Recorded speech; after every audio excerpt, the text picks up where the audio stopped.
even the epilogue, right? I was kind of bored in, but I loved the ending of this film. When he was climbing his way out, trying to make it. Then he's like, ah! Then he just falls. He falls into the pits of hell.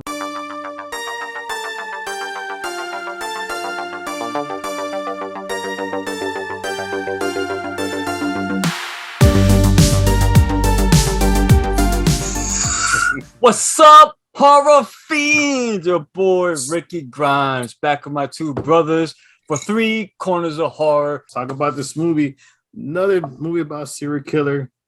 Let's see if it pulls you in or it just drags you down. Joe, what up, son? Well, it might drag you down for other reasons you'll never know, but All right. It might drag you down. So, I like the movie, but it's a bit of a drag and not an address. We are talking about the 2018 horror flick, The House That Jack Built, written and directed by the notorious Lars Van Trier. If you've seen his movies before, you know what to expect. Hey guys, initial thoughts. Joe, let's break it down real quick and brief because we got a lot to get into. What are your initial thoughts when you first saw this film? 2 hours and a half, guys, mind you, 2 hours and a half. So set time aside. Joe, how did you take that 2 hours and a half? So first, I'm going to knock out my gripe. As you said, the movie is too damn long. I'll mention it towards the end again. Overall, I enjoyed the movie. Guys, if you're going to watch this movie, I'm going to strongly recommend one thing. Don't do it after you've had a night of drinking because you're going to fall asleep. Two, probably do it during the day and have like the windows and stuff open, a little daylight, just to kind of help you out, because I fell asleep after the 2 hour mark and I had to rewind it. Adam was like, I'm going to bed. And so I finished the rest of it. But as you said, it is one of my favorite Matt Dillon roles. I mean, when you watch this movie, and actually I'm going to equate the way that he transformed into this role, the way that Heath Ledger transformed into the Joker. Like, that's how much I will equate how much Matt Dillon put into this role. And as you're watching it, you no longer even see Matt anymore. You're watching Jack. And then, you got this little voice in the head, or is it somebody he knows? I don't know. Verge. We'll talk about that later. Yeah. We're going to put a bow on that. I want to know more about Verge, and I want your guys' thoughts on that. How about you, JR? Now, hold on. If you fell asleep in this movie, that's saying something. Yeah, I know. I'm sorry. God, JR, I'm sorry. Well, jumping off what Joe said, yes, this movie dragged. I watched it in 3 different segments, like I'm watching 3 different episodes of a miniseries.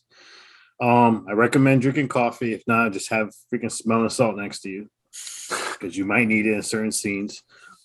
Basically, this movie, if you want to summarize this movie, it's the evolution of Jack becoming a serial killer through different voices and an overly descriptive narrative. A lot of exposition, so be ready for that. My initial thoughts, I love the film up until about between the 4th and 5th incident. Then it kind of hit that part where I'm checking my phone for random bullshit. I never do that. It's just, again, it's a lot of exposition between those 2 incidents. But other than that, there's a lot of dialogue in it, so be ready for that. But yeah, it's just so much that could be taken out of this film. And because it is Lars, he's notorious for kind of like putting stuff in there. Yes, a lot of to pretty much hype himself up and just to shock you and and like give people something to talk about for a reaction, because he releases these films through film festivals, and people walk out and people hear about that. Oh, I got to see this movie.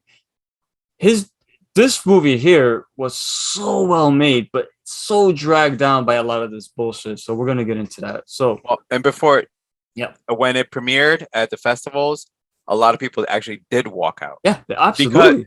Because actually they walked out because of like the severity of kills and stuff like that. But a lot of people, and it wasn't because it was long, it was literally just because of what Lars did. A lot of people I did walk out of some of the festivals. And it still won awards. Yeah, it did. It deserves it too, in aspects. But again, it could have been better. But I digress. JR, let's jump into this. This film is broken up into these vignettes, chapters, if you want to call it that, detailing a point in Jack's life where he committed a certain murder that really elevated his character. JR, what was your favorite incident? My favorite incident in this film was the second incident, which is for me the turning point and the where you see the transformation take form. Now, Jack goes to this woman's house, knocks on the door, and pretends to be a police officer, talking about random things that are happening around, even asking her, "Do you go shopping over there?" With random questions to try to gain her confidence to go into her house. But with each question, her response was, "Let me see a badge. Let me see who you are. Are you really a cop?" So she was constantly questioning his authority type figure. Now, after it turns out he was like, "Oh, I'm not a cop. I'm an insurance agent." At one point, he even starts clapping. Yes, that's the answer you're supposed to say. Correct answer. He's like clapping at her, and she's like looking at him like, "What the hell?" But he ends up going into the house. Once he gets into the house, he becomes a little bit aggressive because of the fact that she questioned him and she talked to him in a manner that triggered him into killing her. Now, he attempts to kill her, chokes her out, realizes she's still alive, starts apologizing to her, trying to figure out what to do next. Put something over her head, basically help her breathing. She had a crushed larynx. He couldn't talk, yeah. Yeah, and then he goes, "All right, let me just." So he goes and finishes her off. Then decides, "Oh, you're dead. I'm gonna stab you anyway." So he stabs her, and then he sits her up on a chair, preps her up, starts taking photos. Now, if you're a fan of cinematography, the fact that you had her prepped up and towards the window, you had a full moon, which for us horror fans, it's the werewolf, the transformation of the beast. So he preps her up, takes pictures, goes into his car. As he's in his car, there's a big light cross, like right behind them. I mean, the symbolism was really good in this scene. Then he goes back in the house, starts cleaning up, goes in his car, and then fast forward a little bit, he has her basically a cop came. He kind of did everything he could to push the cop off his trail, ends up dragging her behind his freaking truck down the road. A blood trail, basically. And one of the telling sequences to show you how the narrative is in this film is when the voice starts talking to him, he goes, "Well, I'm a man of faith. The rain is like a blessing. And in murder, I felt liberated. And that's when I realized I had a higher protector." So that kind of sets off the course of the killing spree he's about to begin. Yeah, good shout, man. All that. That's a good observation with the symbolism on that. How about you, Joe? What up, Sid? What's up? Well, for me, mine is a little controversial. It was actually incident 3, and it had to do with the family that he had met. Now, when we talk to Charles, like for me, horror movies, I like being taken out of my comfort zone. And when you're dealing with children, and I'm a parent, seeing children get killed is not something I kind of want to see. So for me saying that's my favorite one, it's not because I loved it. It's because I appreciated what Lars did, which was take me out of my comfort zone. I don't want to go too much into if it actually involves in the incident. It's pretty fucked up. I mean, at one point, mother sitting there with her 2 dead kids, and then at the end, you've got one of the kids before rigor mortis sets in, and he sets him up with a smiley face, hand up in the air, which you end up seeing through some other shots through the movie. But just for that, it took me out of my comfort zone. I mean, it showed you how calculated he was, and not just that. Any movie we've seen, almost all the serial killers target women mostly, but men, and it's very rarely you see in cinema like children. It's kind of a little bit taboo, but just seeing that just lets you know just how much of a cold serial killer, as you said, the transformation Jack has become, that he can kill a child.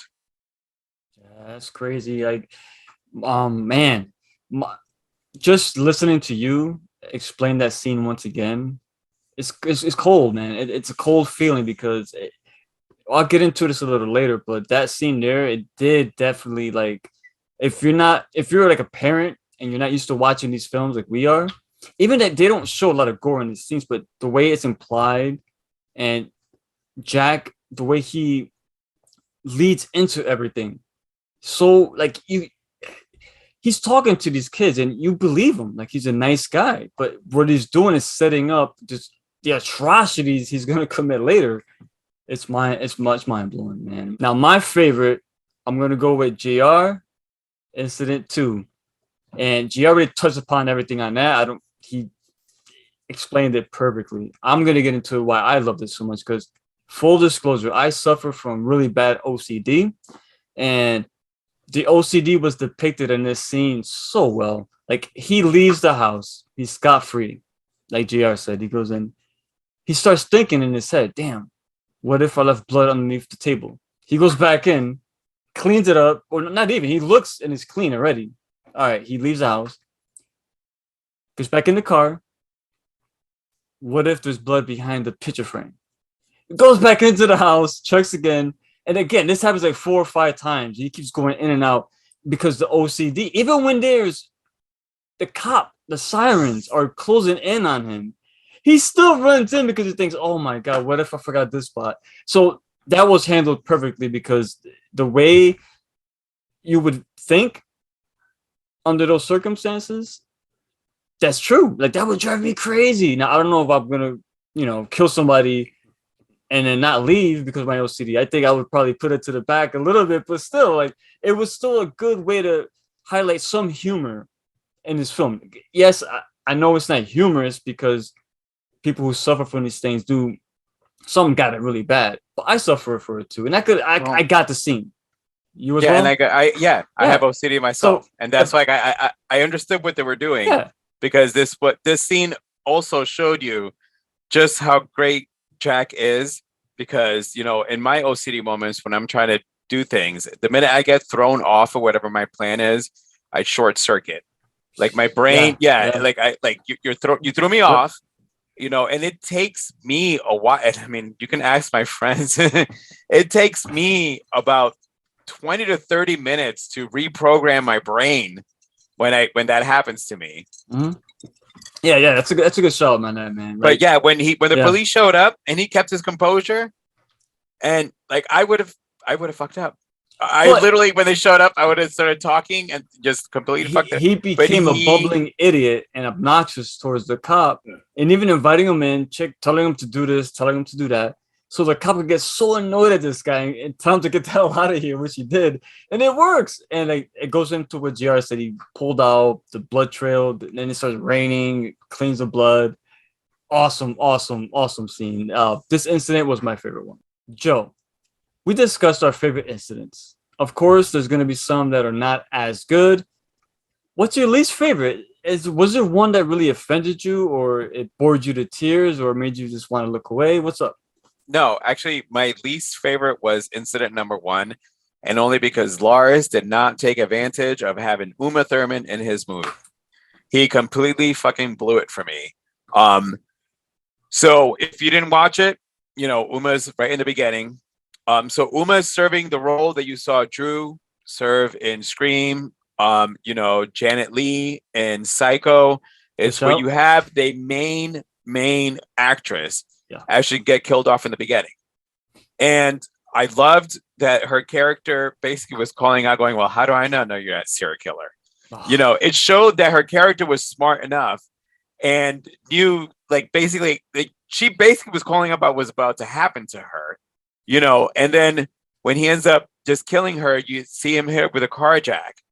And I kind of felt shortchanged because it didn't add the punch that when you kill your leading actress in the beginning, it didn't have it. So that's why it's not. I don't need to see her get mutilated or whatever. But I just felt that if you're going to kill off your lead actress in the beginning, it's got to be a lot more. It's got to be more. Actually, the word is more. It's just be more, and it was not. I was disappointed. Yeah. Before I get to my point, I kind of agree with you at that point, because when I seen that opening segment, I actually thought this was like the ending of the movie somewhat, because the way she sits there and accuses him, you serial killer, or I shouldn't be the car killer. I almost felt like he stopped killing and she triggered him again. So when I seen that scene, I was like, all right. When I realized it was first instance, I was like, seriously? Yes, I thought the same thing actually. And so for me, the fourth incident was my least favorite. I'm kind of gonna tie it to the second incident because you have two women. One was basically aggressive towards him. The other one was his basically the love and his need to cut this human element out of himself and kill her. But the fact that he tormented her, he talked down to her, he treated her like crap to the point where he's admitted that he killed 60 people. And then he goes, well, I could say 61. It could be 61, half an hour from now or 20 minutes from now, And then she goes outside. There's a cop outside. Cop is like, well, have you been drinking? And then he comes out and makes a whole confessional scene. Yeah, I killed. Well, she says it's true. I killed 60 people. Yeah. And she's right. And then the cop basically leaves. This girl ends up picking him up, going back inside with him, and then tries to escape again. Who's the actress again? Riley Keough from The Lodge. We talked about people. Watch that fucking movie. Like, seriously. Watch that movie. You guys didn't watch our episode, but I'm gonna tell you right now, you guys are missing out on a fucking incredible movie, an incredible performance by Riley Keough. So do that. Yeah. So then he basically talks down to her, and then he ends up, drawing. It reminded me of Buffalo Bill, where he's tracing around her breast, and then. I mean, she screams out. He does everything possible just to let her know, whatever you do, you're screwed. I'm going to kill you. And then all of a sudden, he removes her breast. We see the cop again who is yelling at two people there on private property. They should be leaving. I mean, this whole sequence, that's why I kind of tied to the second one because I don't know, it didn't do anything for me. It was too long. The narration was just a little too much on that one. But what you miss on that, though, is, as you mentioned with the moon transformation, is that all the incidents, every single section served to show you the elevation of Jack. And in that one was him, the way he can manipulate someone. Yeah.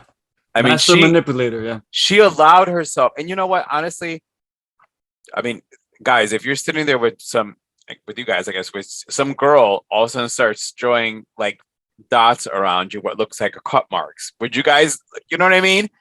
So his manipulation was so well. He kept taking her from here to here because he called her simple, wouldn't call her by her name, treated her like shit, made her feel so small to the point where any attention she would have got from Jack, she welcomed it, because she was already vulnerable. Yeah. And I mean, it ends with, him placing one boob on the cop car and then walking to the store, to get something and open up this wallet. He made that wallet quick, by the way, but he made a wallet out of the other boob. Love how the nipple is the little.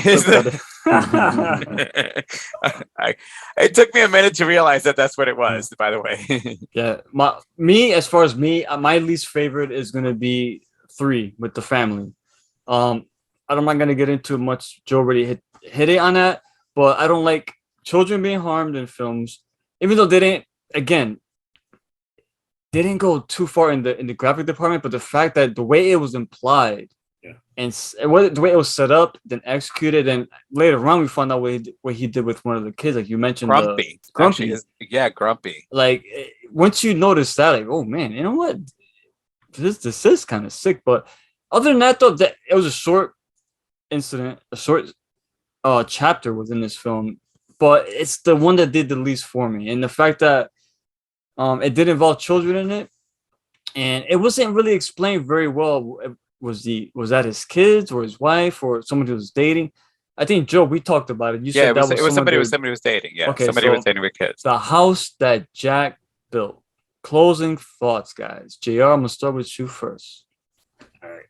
The movie just dragged too much. I was kind of disappointed with the ending, the climax of the ending, because the one cool cinematic I like was the fact that he built the house with the corpses. Yeah, that was good. It kind of reminded me of Jeepers Creepers a little bit. I don't know why. I thought I seen Jeepers Creepers when he looks up and all the bodies are on the walls and stuff, and he took a lot of different people. It could have been basically who was it on Gacy with the kids in the bodies in the basement. So a lot of references to like Dahmer killers. Yeah. But for me, the ending left me kind of disappointed because you never got a true either closing or conclusion to anything. It just left it in the air. You don't really know anything, and you're sitting there like it kind of reminded me of My Dead Ones. Because after you're done, you're like, all right, what? I love Matt Dillon's performance. Way too long for me. Narration kind of killed it at certain points, but I'm gonna give it a 3.5. Joe, what you All got, right. Papa? So, as I said in the beginning, the movie was too damn long. Second favorite scene when we finally get to see the house that Jack built, and you saw the corpses. So, before leading to that part, excuse me, you had Burge, because you had Incident 5. Incident 5 when he was lining up all the kills and he was trying to get the gun. With the Full Metal Jacket, right? The bullet. Yeah. He's trying to get all the guns. And then all of a sudden there's this back door. So that door was the last open door in Jack's head. Verge has been, I wouldn't call it a personality, but just somebody, it's one of his consciousnesses in his head throughout the whole movie. He's been his Jiminy Cricket, however, instead of a halo, has the devil's horns. So when you get to the end and he tells him you were supposed to build this house, and you see this house, and Verge goes in there, he goes, come on in. And all of a sudden this hole appears, So right before that, the cops were using the blowtorch, or whatever you call it, to go in, and the gun went in. So you got some gunfire. And then you have basically him going through Dante's Inferno. We're going through all the levels of it. Honestly, I love the movie. I did watch it a second time, even though I said I was not going to put myself through 2.5 hours again. I appreciate what he was trying to do. I mean, if it's Lars. I mean, and especially when he's going through the levels, you guys noticed all the shots to all his movies in there, right? Mm-hmm. Antichrist was in there. Yep. So Lars in the Willem Dafoe was great in that, by the way. It's creepy fucking that's movie. that's what I'm saying. If you didn't see Antichrist, then you didn't know what to expect going into this movie. To be honest with you, you got to know what you're getting into. A Lars film. It's kind of like, all right, it's not the same, but you got to know what you're getting into when you walk into a Quentin Tarantino film. Bingo. If you know what you're getting into, and then you're great. If you're like a casual, you're gonna be bored to tears. Same thing with this film. It's a longer film, a lot of exposition, dialogue, a lot of just imagery that's telling the story, but over a long period of time, as far as the runtime is concerned. So Lars is the Quentin Tarantino of horror. But Lars got this reputation where he's always got to put stuff in it to shock you, to draw reactions, attention. Infomaniac. It kills his movies, because this film here, I'll get into it my end, but this film here, it was so good until a certain part in the film to me. Yes, once we got to the Dante's Inferno part. Yeah. So if you guys didn't notice, when he's talking to Verge, he keeps talking about a ringing. Do you hear that noise? Yes. So that noise that he heard is the gunshot that went into his head. He didn't go into that hole. The cop that opened up and just started firing in there ended up getting the shot that got Jack. Jack died in the end of this movie. Mm-hmm. I mean, if you didn't notice that Jack died in the end of the movie. Oh yeah, Jack died. Yeah, he fell. Well, I mean, yes. That's a metaphor. I get that. Yeah, it's all a metaphor. But in the scene where the cop goes in there, that's what that was. The ringing. He's talking about stuff, and it was especially when he mentioned the ringing. It dragged. There was a lot of talking, like you mentioned. I've seen a lot of Lars movies, and I know it's going to be long, and there's a lot of talking. In the talking, however, is a lot of important little parts that you're supposed to catch on. As I said, Jack died in the end. He didn't escape. There was no hole that he magically got out. Him going in there was basically his way into hell. And then of him being the house that Jack built, I mean, he's a architect. He thought he can get out of there, starts climbing the wall, and basically falls into the center of hell. So what was that line? What is it? An engineer reads art, and an architect makes art. What am I saying that wrong? I almost want to say it's similar to that. Yes, Good line. I caught that, but I need to go back and watch that part. Yeah, I did like that one. I actually love this movie. I recommended you guys to watch it. So I'm actually giving this one a 4.5. See, what I did not like about this film is the fact that between incident 4 and 5, again, the exposition killed me. A lot of stock footage, a lot of footage you mentioned of Lars' prior films. Such a narcissist. Even in the credits, if you watch the credits, Lars thanks himself. Like, I'm not even lying, man. Like that shit, he gets in his own way, bro. Like, this film has so much between the first 20, 30, 40 minutes was great. Yeah. But then comes that lull. When you talk about architecture and then all the stock footage, and again, I call myself going onto my phone like, holy shit, like what's going on? Like, but once it got towards when it got to the 5th incident with the bullet, I got back into it. Where Al and JB, what are the guys name? Verge? No, not Verge. The guy with the red. I know the one who knew him for a long time. Yeah. Like all that stuff. I loved all that stuff. It's just that weird lull to get there. Even the epilogue, right? I was kind of bored in, but I loved the ending of this film. When he was climbing his way out, trying to make it. Then he's like, ah! Then he just falls. He falls into the pits of hell, man. Like, and then it turns into the negative, which he took all the pictures of the corpses. What did he say? His favorite parts were the negatives because you can see what you needed to see. And the fact that that was the final shot of the movie, it was so good. But again, I love this film. Let me finish, Joe. I love this film until those lulls. I'm gonna give it a 3.5.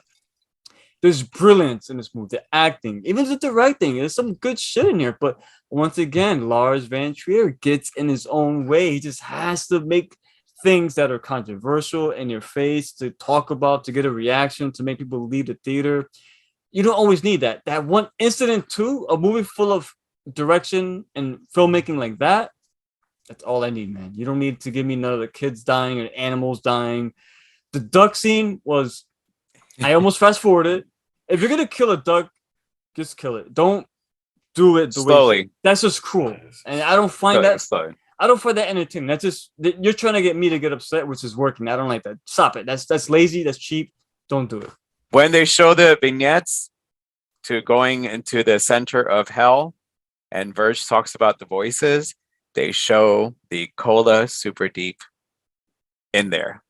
I was waiting to see if you guys caught. Yes, I was. Oh no! When I saw that, I'm like, I was starting to fall asleep in that scene. I know. Love the ending. That ending to me was so fucking good. He just falls. Oh my god! Thank you for joining us on 3 Corners of Horror as we discuss the house that Jack built. I think we enjoyed it for the most part. We had our qualms about it, a little bit on the long side, a lot of exposition, a lot of Lars shit that we gotta put up with. Underneath all that, there's always this brilliance in there somewhere, and I think this film had it. Matt Dillon, the performance of his career, in my opinion. So, guys, I am Ricky Grimes. We got JR, and we got the professor, the psychologist himself. We got Joe. Thank you for joining us once again on 3 Corners of Horror. Like, share, subscribe.